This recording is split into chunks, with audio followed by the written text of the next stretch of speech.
Bonjour à tous. Je suis ravi de vous retrouver après une petite période de vacances. J'espère que c'était des vacances bonnes et agréables pour vous. Je suis un petit peu gêné, vous savez, dans ces genres d'échanges de souhaits, parce que on se dit à la fois, j'espère que tu t'es bien reposé, signifiant par là même que tu as bien rechargé tes batteries pour recommencer le travail, et on se souhaite le meilleur pour l'année à venir sur le plan personnel et sur le plan professionnel. Ce que je trouve assez gênant, parce que d'un côté, ça met le travail qu'on réalise au même niveau que l'équilibre de sa propre personne, et par ailleurs on les distingue. C'est-à-dire que d'abord on dit la réussite au travail, c'est pas la même chose que ta vie, hein, évidemment, c'est l'exploitation, et puis il faut bien que tu mettes l'essentiel de tes efforts et de tes sacrifices du côté du travail, et puis alors ensuite ben, on les remet à égalité en disant je vous souhaite beaucoup de réussite dans la sphère professionnelle comme dans la vie privée. Voilà, bon. Donc moi en fait je vous souhaite une bonne année à venir, puis c'est tout. Et j'espère que vous avez passé de bonnes vacances, et puis des fêtes chaleureuses, et puis point barre. Bref, trêve de bilodésé. Je suis ravi de vous retrouver, notamment parce que je vais pouvoir partager avec vous le nouveau chapitre de notre réflexion sur le rêve politique. J'ai pu avancer pas mal pendant ce temps de vacances et on va donc maintenant aborder le rêve politique qui anime l'espace géostratégique des démocraties libérales. Alors voilà, en gros, je vais m'intéresser au rêve politique des libéraux. Alors, quand vous voyez un manager bien libéral ou néolibéral là, qui à coup de schémas, d'approches process, de théorie du management, de sciences de gestion, détruit rigoureusement et strictement la qualité de vie au travail ainsi que la qualité de ses produits dans une espèce de mécanique superbe. euh, vous allez pouvoir commencer à réfléchir avec moi, à vous dire mais qu'est-ce qui le fait rêver ce type-là? Qu'est-ce qui les fait rêver ces costards cravates? Qu'est-ce qui les tient? Bon, c'est à ça qu'on va essayer de réfléchir un petit peu ensemble. Alors, la difficulté pour réfléchir au rêve politique des libéraux, c'est d'abord le flou. Le flou qui entoure ce terme. On parle de libéralisme aujourd'hui essentiellement en termes de libéralisme économique, même si au départ, au 19e siècle, le libéralisme touche bien d'autres aspects de la vie. Il s'agit bien entendu de la liberté de se réunir, de la liberté de s'associer, de la liberté de la presse, euh, de la liberté de vote, enfin je sais rien, de la liberté d'acheter et de vendre, d'agir économiquement, etc., etc. Bon, mais néanmoins, aujourd'hui, quand on parle des libéraux et des néolibéraux, euh, on a affaire à un flou. Par exemple, si on prend le néolibéralisme, on doit bien se rendre compte que ça recouvre aussi bien Keynes, par exemple, qui était considéré comme un néolibéral, puisqu'il souhaitait ajouter au libéralisme une forme d'intervention de l'État, que, au contraire, des gens qui sont contre toute intervention de l'État, comme Friedman, comme Hayek, mais on va aussi se trouver confronté aux notions d'ordolibéralisme, qu'on fait les vidéos sur l'ordolibéralisme, de libéralisme orthodoxe, de démocratie libérale ou de libdem ou de sosdem, ou etc., etc. Moi, ce qui m'intéresse le plus, en réalité, ce n'est pas tant ces différentes étiquettes que, au contraire, cette façon dont les libéraux ont de disparaître, de ne jamais revendiquer pleinement leur idéologie, de ne jamais revendiquer pleinement leur rêve politique. On ne dit pas à son enfant tu seras un bon petit libéral mon fils, tu seras une bonne petite libérale ma fille. Euh, alors qu'on pourrait lui dire tu seras un bon chrétien, tu seras un bon humain, tu seras un bon ami, tu seras quelqu'un de bien, tu seras ce que tu veux. Tu ne seras pas un bon petit libéral. Bon, alors pour engager ce cours sur le néolibéralisme et le rêve politique, mettons, du libéralisme, j'ai envie d'être relativement flou exprès. Et je vous en dirai un mot tout à l'heure. on va réutiliser le fameux schéma. Le fameux schéma qui va nous amener à chercher dans chaque rêve politique, c'est-à-dire dans un ensemble cohérent de représentations qui figurent l'avenir parfait, l'avenir souhaitable entre tous, et qui informe toutes les actions sociales. Donc on reprend, hein, définition du rêve politique, ensemble de représentations qui figurent l'avenir parfait et qui informent les actions sociales. Bon. On garde en tête que, a priori, toute communauté politique produit et est agie par un rêve politique. Ce rêve politique peut être explicite, il peut être implicite, il peut être négocié sur la place publique, il peut ne pas l'être, il peut s'exprimer sous forme de mythologie, il peut s'exprimer sous forme de projet, il peut s'exprimer sous forme de projet implicite, néanmoins il est présent. Alors, on cherche donc à voir si ce rêve politique, il est universalisant, ce qui vise l'un, une unité parfaite, une purification, ou est-ce qu'il est pluralisant? Est-ce qu'il vise le maintien d'une forme de pluralité? Est-ce qu'il est inscrit dans un territoire, territorialisé, le territoire pouvant être la planète entière, mais prenant en compte la territorialité, la Terre, quoi? Ou est-ce qu'au contraire, il se pense comme abstrait, par exemple comme un ensemble de flux, déterritorialisé ou utopique, c'est-à-dire sans territoire? Est-ce qu'il vise l'humanité tout entière, ou est-ce que ce rêve politique ne concerne qu'une partie de l'humanité, hein?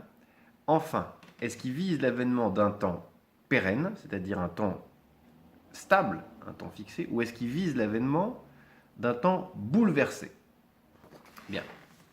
Alors, j'ai rajouté une dimension pendant les vacances à ce schéma, ce qui nous donne un joli diamant. On prend le schéma que je viens de vous donner, on le met en 3 dimensions, sachant que plus l'écart est réduit entre les différentes positions, ça c'est un champ de négociation en réalité, hein. Plus l'écart est réduit, moins on peut négocier. Donc, en le mettant en profondeur, j'essaie de montrer la non-négociabilité. Ici on est dans le dogme pur, là on peut négocier un petit peu, on pourrait être dans une théocratie, ici on peut négocier pas mal, on est dans une république, dans une société liquide, tout est négociable. Bien. Enfin, en tout cas on peut en faire le postulat. Je l'ai complété un petit peu. Je vais vous mettre ces documents sur YouTube, j'en ai pas l'habitude, mais bon, on va innover, hein.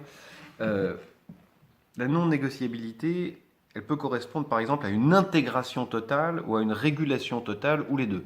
C'est-à-dire une société dans laquelle il y a tellement d'intégration, on est tellement sommés d'être identiques les uns aux autres qu'il n'y a pas de négociabilité, ou dans une société dans laquelle il y a tellement de règles, une société fataliste, nous dirait Durkheim, ou isolated, nous dirait Mary Douglas, dans laquelle il n'y a pas la place pour que quoi que ce soit négocié. Et à l'inverse, dans une société qui serait plutôt à la surface du diamant, là, on a une grande négociabilité qui peut être due à une régulation ou à une intégration qui soit souple, par exemple permettant plusieurs appartenances, par exemple permettant un rapport extrêmement lâche à la règle et une grande possibilité de la mettre en cause, de la renouveler sans cesse, même une exigence de la remettre sans cesse en cause. Bien, alors, pour revenir à ce que je disais, pour moi le sujet du libéralisme et du rêve néolibéral est si flou que je préfère l'aborder à l'envers, c'est-à-dire non pas décrire les caractéristiques d'un objet que je choisirais, mais au contraire identifier des caractéristiques définies intuitivement, peut-être même more géométrico, comme dirait Spinoza, c'est-à-dire vraiment à partir de schèmes intuitifs, et à partir de là, de regarder comment les sociétés, les différentes sociétés néolibérales, les différentes sociétés de l'espace géostratégique des démocraties libérales, je ris toujours de cette formule parce qu'on me l'avait apprise à Sciences Po, identifier comment les sociétés correspondent à cet ensemble de caractéristiques que je veux décrire d'abord intuitivement. Au lieu de rentrer dans une espèce de classification entre sociétés libérales, social-libérales, démocrates-libérales, néolibérales, ordo-libérales, blablabla, ce qui serait tout à fait faisable et respectable. Je préfère partir d'un schéma, d'une société en quelque sorte fictive, réunissant un certain nombre de caractéristiques et que j'essaierai ensuite, une fois que j'aurai cette définition schématique du rêve libéral ou néolibéral, que j'essaierai ensuite d'appliquer à des sociétés qu'on connaît, et notamment la société française.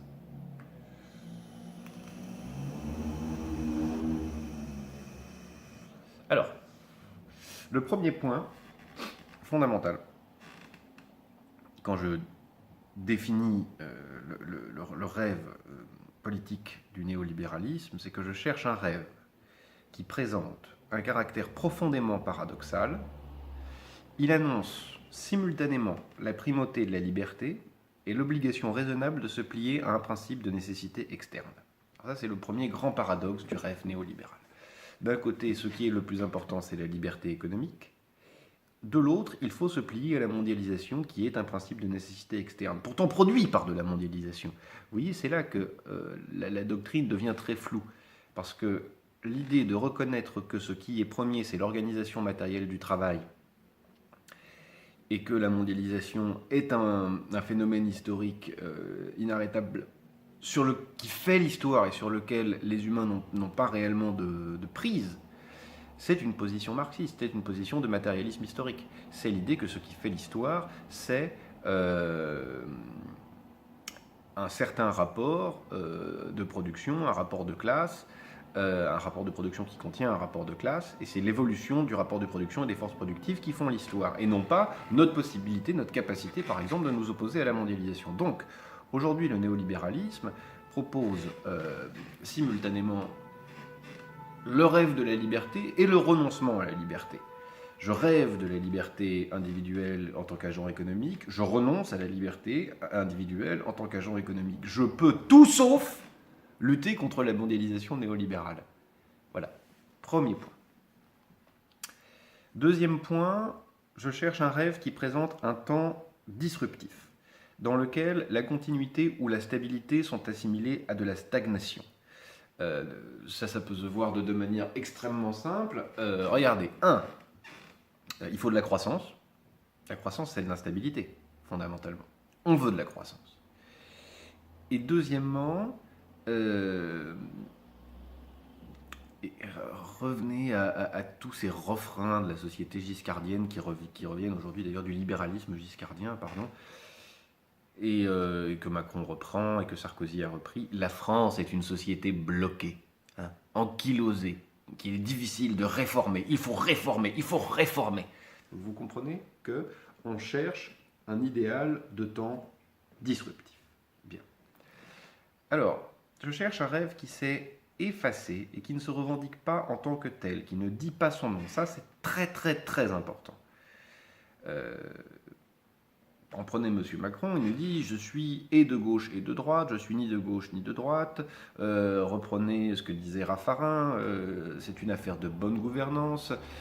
Sarkozy, c'est question de son ni problème de gauche ou de droite, c'est un problème de bonne gouvernance, etc. C'est vraiment quelque chose qui est très commun. On s'affirme comme étant en quelque sorte neutre. Il y a une prétention de neutralité, une affirmation de neutralité organique. Donc, neutralité organique. Schème paradoxal, je suis libéral, mais je reconnais la nécessité de l'économie libérale de marché, la mondialisation. Je présente un temps disruptif. Alors, il y a un autre paradoxe que présente le rêve néolibéral. Le rêve néolibéral nous dit, je cherche en même temps la différence et la standardisation, la pluralité des individus et l'indifférenciation des individus, ce qui peut se résumer ainsi. Où que vous soyez, qui que vous soyez, avec toutes vos singularités, il y aura toujours et partout un smartphone, un Starbucks, un Novotel, un mec, une femme pour vous, et on vous aime. Bon. Alors, on continue dans les paradoxes. Le rêve néolibéral promeut simultanément l'abolition des frontières commerciales, mais le maintien de ces dernières. Il faut qu'il y ait une grande fluidité des commerces et des marchandises, mais néanmoins, il défend les frontières. Pourquoi ? Parce que les frontières permettent de maintenir des systèmes sociaux différents et par là même le dumping social. Il se soucie moins des territoires que des flux. Il faut que les flux ne rencontrent pas de frontières et qu'en revanche, les travailleurs rencontrent des frontières. Ça, c'est un point hyper important Dans le rêve politique néolibéral, les marchandises n'ont pas de frontières, les travailleurs ont des frontières. Les humains, en tant que consommateurs, les touristes n'ont pas de frontières, en tant que voyageurs de l'imaginaire n'ont pas de frontières. Dans le réel, ils ont des frontières, sinon on ne peut plus organiser la concurrence et le dumping social. Bien. Alors, le rêve politique néolibéral, ce schème que je continue à construire, est un rêve dont l'aboutissement est une somme de prospérité individuelle. Ce n'est pas une prospérité collective, une félicité collective, c'est une somme de félicité individuelle. Bien.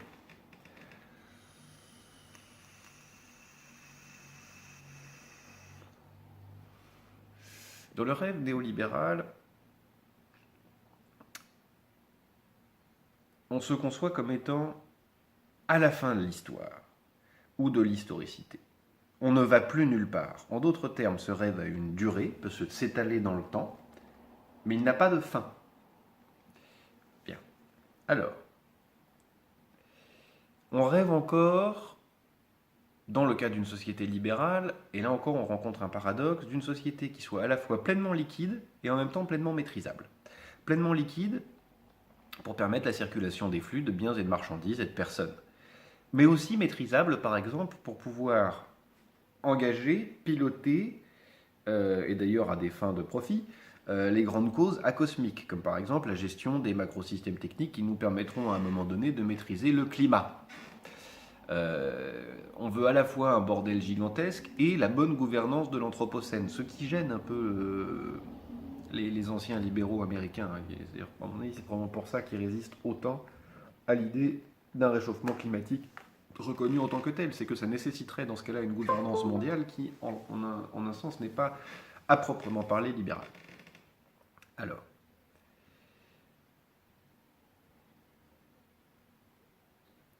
dans le rêve néolibéral que je cherche, la négociabilité, je ne parle pas de la capacité de personnaliser les choses, hein. La négociabilité, c'est-à-dire le fait de pouvoir entrer en conflit sur des normes, des règles, etc., semble nocive, trop conflictuelle, trop risquée, et tend à se voir substituer des procédures, des administrations, des règlements qui permettent d'éviter la conflictualisation. D'ailleurs, je devrais plutôt dire ça. Dans le rêve politique néolibéral, la conflictualité est mauvaise, on lui préférera l'administration.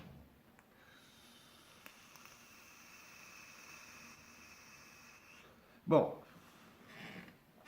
Alors dans le rêve politique néolibéral, tout est à vendre. Tout peut s'acheter.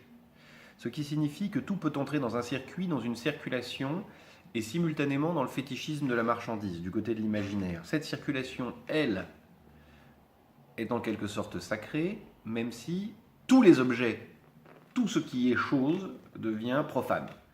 Tout peut être profané par la circulation de l'argent, mais le circuit lui-même devient sacré, que ce soit à travers l'argent ou à travers les règles sacrées de la mondialisation. Bon, comme je disais, c'est une idéologie discrète qui s'enseigne sans s'enseigner. Bien. Oh, qu'est-ce qu'il a mon ordinateur à faire des bips. Bien. Alors, c'est une petite introduction que je voulais vous faire. Alors, on va revenir au schéma et on va essayer de placer ce rêve néolibéral.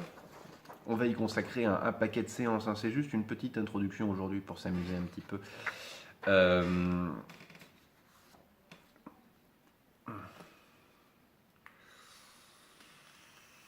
Puis ensuite, je vous dirai un petit mot sur l'état de la science dans le rêve néolibéral. Rêve politique néolibéral. Bien. Alors,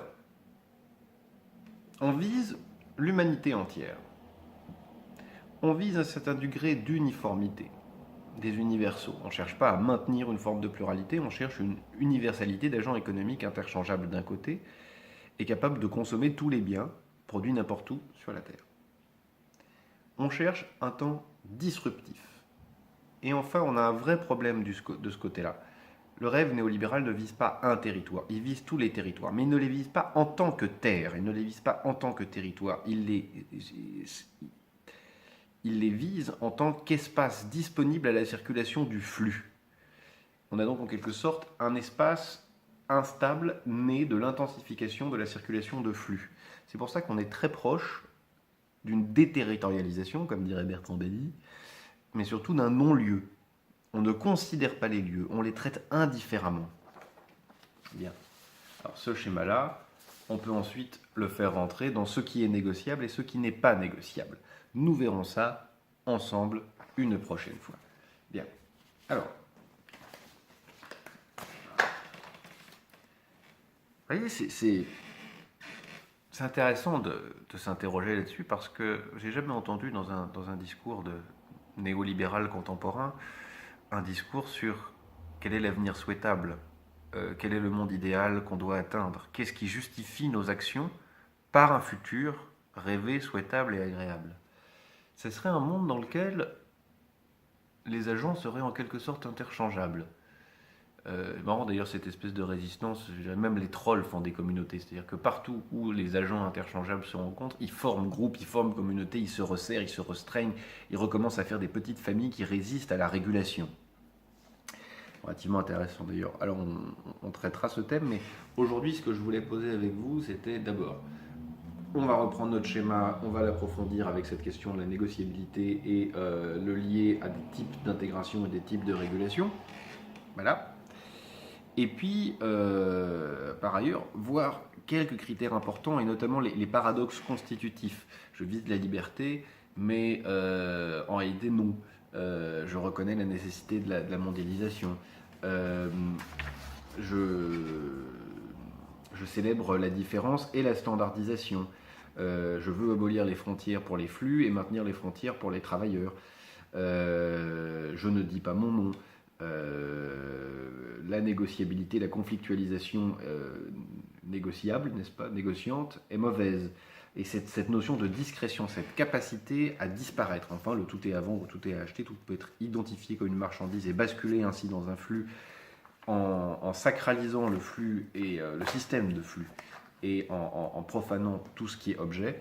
Voilà, c'était les points relativement importants que je voulais noter avec vous comme un préambule. Enfin, ce qui va m'intéresser pour terminer, c'est qu'il y a une caractéristique de l'usage de la science dans le rêve néolibéral.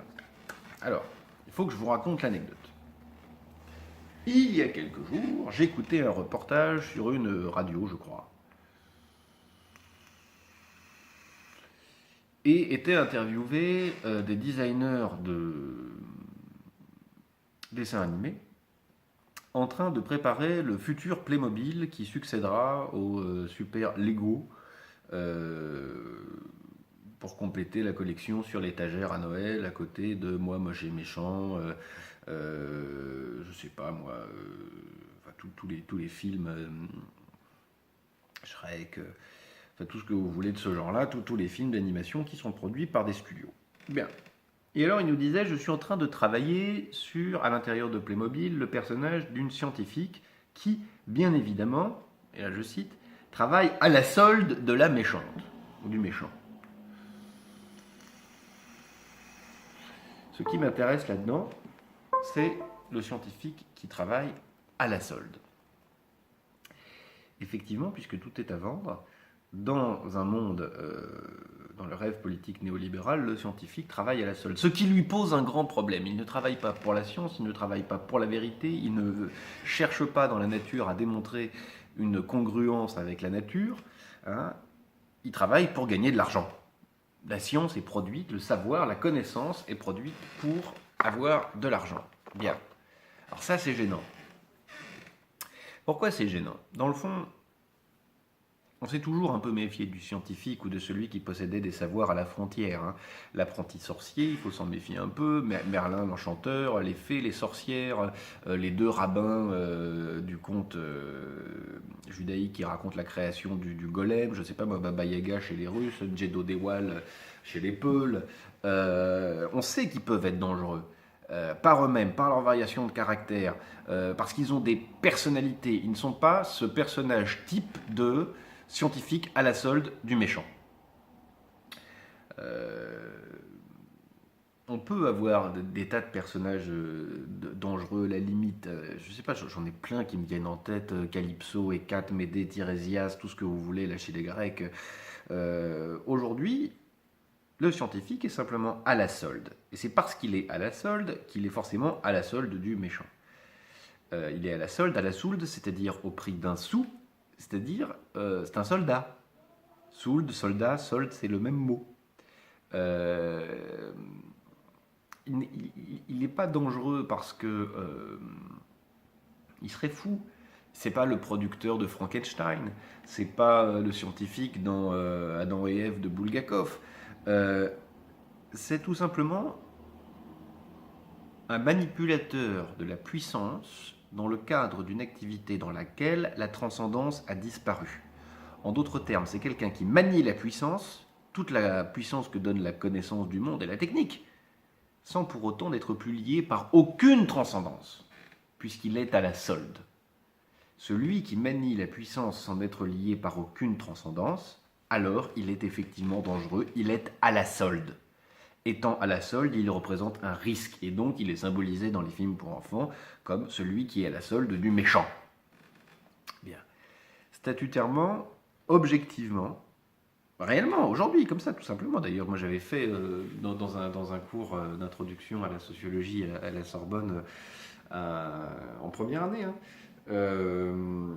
sociologie contemporaine, je me souviens, c'était peut-être en deuxième année, je ne sais plus, un cours sur qu'est-ce que c'est qu'exercer que le métier de sociologue. Et c'est effectivement travailler pour aussi. Bien. Statutairement, objectivement, le scientifique est à la solde du payeur, du puissant, de celui qui est capable de payer. Et il lui doit non seulement les résultats, mais encore les prémices, c'est-à-dire les choix, les options, les sources. Et ça, c'est beaucoup plus violent. Aujourd'hui, un scientifique à la Sorbonne, il ne vend pas à la Sorbonne ses résultats, ce qui pourrait être le cas s'il travaillait chez Sanofi. Non, en revanche, il ne peut travailler que s'il s'inscrit dans des choix et des options méthodologiques qui correspondent à ce que l'institution souhaite et par ailleurs subventionne, accompagne, promeut, et puis il fera l'objet d'une surveillance via les contrôles de l'ANR, enfin voilà, sans même être intéressé, sans même être vilain, lui-même, il est tout simplement à la solde.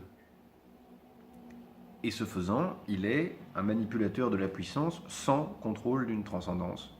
Il est tout simplement à la solde du pouvoir. Voilà. Et à ce moment-là, il est dangereux. Comment le rendre sympathique, ce scientifique? Eh bien, évidemment, moi j'ai trouvé la solution dans Moi, moche et méchant. Pourquoi le professeur Nefario est-il sympathique? Je crois qu'il s'appelle comme ça. Le petit, là, avec un gros nez, qui est donc le copain avec les mignons de Goulou. Eh bien, le professeur Nefario est sympathique parce qu'il veut faire le mal. Et par conséquent, il croit au mal. Par conséquent, il croit à une transcendance. Il ne travaille pas pour l'argent, il n'est pas à la solde, il n'est pas un simple soldat, il n'est pas une puissance qu'on peut mettre au service de n'importe quelle cause. Non, il veut servir le plus méchant. En d'autres termes, il est revenu à une forme traditionnelle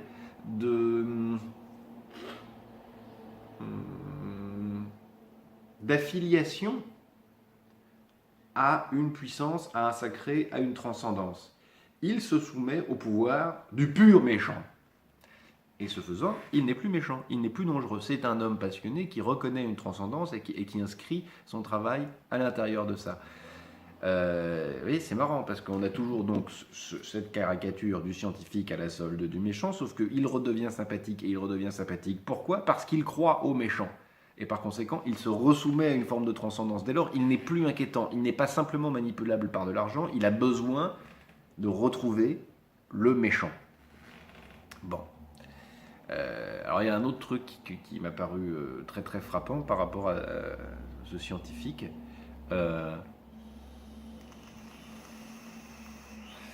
C'est que dans le rêve politique néolibéral, dans l'imaginaire néolibéral, mais dans cet imaginaire qui doit justifier les actions, la parole du scientifique est devenue un moyen plutôt qu'une fin. C'est un moyen parce que c'est un moyen pour gagner de l'argent et pour servir la cause décidée non pas par lui-même mais par celui qui le paie. Donc voilà, Sa parole est un moyen pour gagner de l'argent. Son travail est un moyen pour gagner de l'argent. Et là, il perd son crédit moral, en quelque sorte. Bon. Et ce qui est frappant, c'est qu'il est donc devenu un personnage secondaire. C'est-à-dire que, aussi bien, vous avez 3 milliards de séries sur comment les flics sont gentils et travaillent avec les sciences les plus modernes, etc. Ça, c'est fascinant, ça c'est des héros du monde néolibéral. Le businessman est un héros du monde néolibéral. Les affreux, moches et méchants comment s'appelle ce film? Bordel. Bon, tiens, James Bond en attendant. Où le scientifique est encore à la solde du méchant. Le Games of Thrones, là, tout ça, les figures du pouvoir, ça c'est encore des véritables héros. Le scientifique est un personnage secondaire. Voilà. Même quand les super-héros sont des agglomérats scientifico-techniques, des bidouillages, même quand la science est au cœur, le scientifique et la science ont le second rôle. Et hélas, dans le rêve politique néolibéral, l'enseignement aussi a le second rôle. Voilà. Bon, ben écoutez, c'était aussi brouillon que d'habitude. J'espère que ça vous déridera un peu. Je vais nous faire un plan de bataille pour explorer cette thématique du rêve politique néolibéral. Je vous le livrerai dans la prochaine vidéo, la semaine prochaine, a priori, puisque nous allons repartir sur un rythme normal. Sur ce, je vous souhaite donc une bonne semaine, et puis amusez-vous bien.